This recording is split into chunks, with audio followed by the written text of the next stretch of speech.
শরীর dengue malaria ও অন্যান্য মশাবাহী রোগ প্রতিরোধে চট্টগ্রাম সিটি কর্পোরেশন চষিকর ২৬ দিন ব্যাপী মশক নিধনের বিশেষ ক্রাশ প্রোগ্রাম চালু করছে। চষিক মেয়র ডাক্তার শাহাদাত হোসেনের নির্দেশনায় এই কার্যক্রমের উদ্বোধন করা হয় দক্ষিণ কুলসি ১ নম্বর রোডের উগা মসজিদ প্রাঙ্গণ হইতে।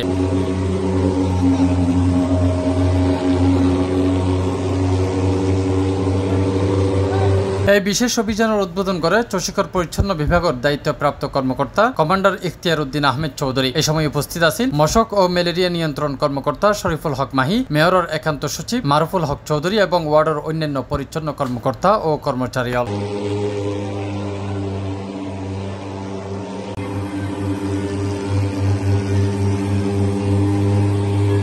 চষিক সূত্রে জানা যায়, মেয়র ডাক্তার শাহাদাত হোসেন নিজেই নগরবাসীর নিরাপত্তার অগ্রাধিকার দিয়ে এই কর্মসূচির পরিকল্পনা গ্রহণ করছে। ২৬ দিনের এই ধারাবাহিক কার্যক্রম প্রত্যেক ওয়ার্ডত পর্যায়ক্রমে মশক নিধনের টিম হাজ করিব। C+ TV Chittagong.